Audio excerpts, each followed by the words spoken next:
Human beings are social creatures. We need the companionship of others to thrive in our life. And the strength of our connections has a huge impact in our life for our mental health and our happiness. Being socially connected to others can ease our stress, anxiety, depression, and also can boost our self-worth. Ladies and gentlemen, in today's world, many of us rely ourselves in social media platforms such as Facebook, Twitter, Instagram, YouTube, and others, just to connect with other people. While each has its us, for remember the important that social media can never be a replacement for our real-world human connection, because it can alleviate stress and make you feel happier, healthier, and more positive. Ironically, for a technology that's designed to bring people closer together. Spending too much time with engaging social media can actually make you feel more lonely and isolated and exacerbate mental health problems such as anxiety and depression.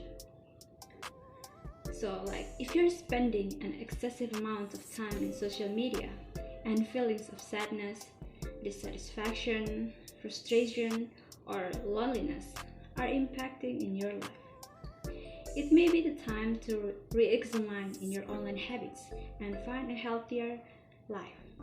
So let's talk about the positive aspects of social media. Social media can enable you to communicate and stay up to date with family and friends around the world.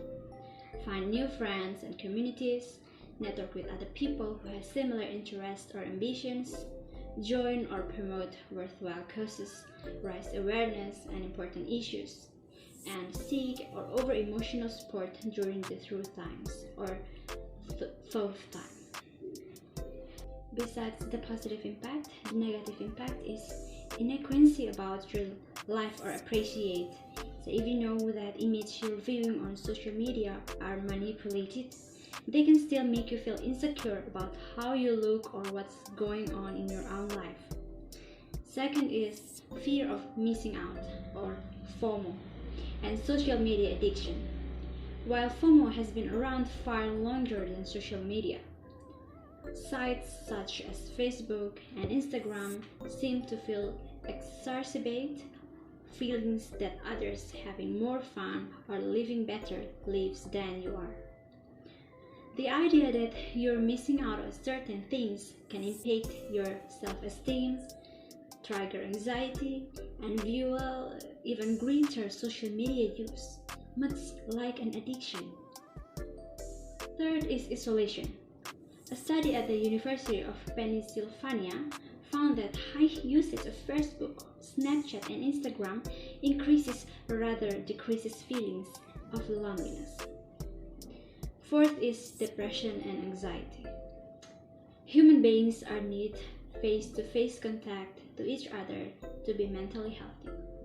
Nothing reduces stress and boosts your mood faster or more effectively than eye-to-eye contact with someone who cares about you. Fifth is cyberbullying. About 10% of teens report being bullied on social media, and many other users are subjected to often stiff comments.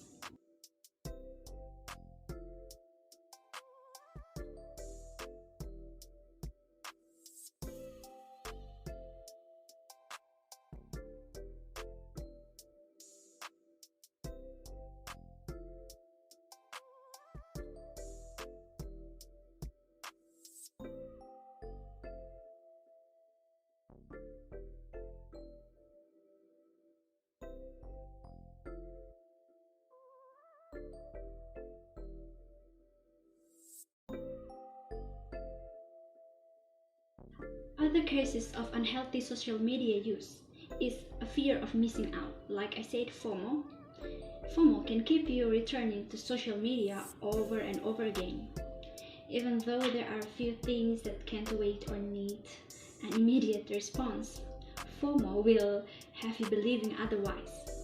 Perhaps you're worried that you'll be left out the conversation at school or work if you not read that. So many of us use social media as a security blanket. Whenever we're in a social situation and feel anxious, awkward, or lonely, we turn to our phones and log on to social media. Of course, interacting with social media only denies you to the face-to-face interaction that can help you to ease anxiety. Your heavy social media use could be masking other and underlying problems such as stress, depression, or boredom that I have said it before. Excessive social media use can create a negative self-perpetuating cycle.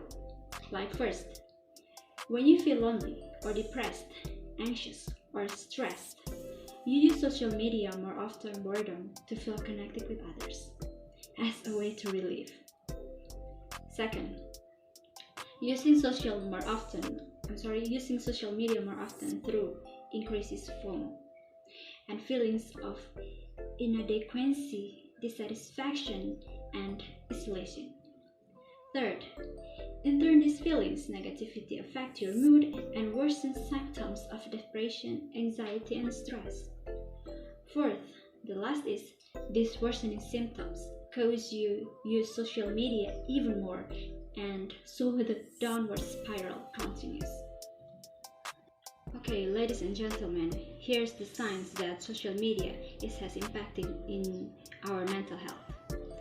Everyone is different and there is no specific amount of time spent on social media.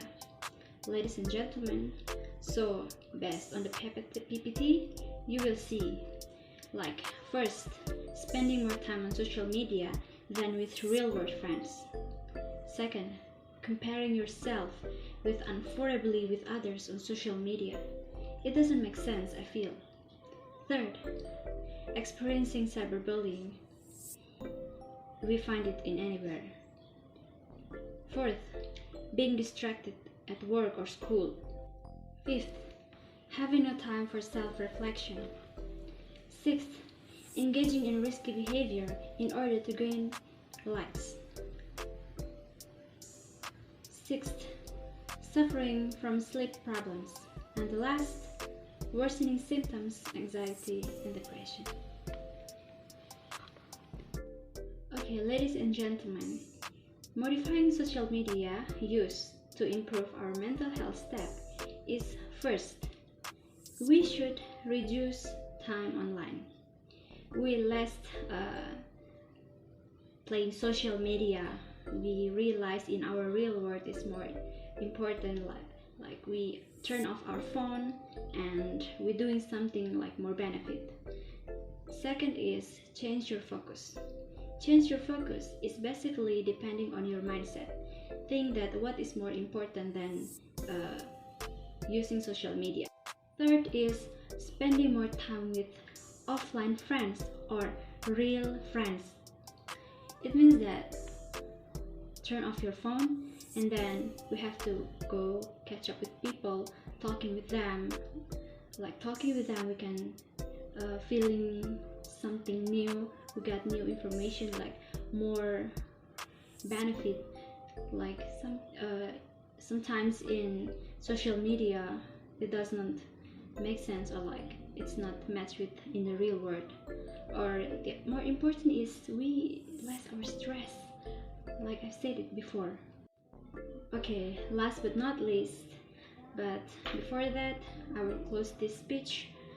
We have talked about how social media plays in our mental health.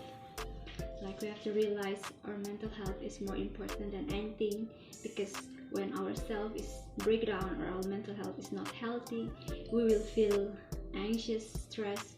Like everything we have to do in our life is like become pressured. Like we can focus to achieve our goals.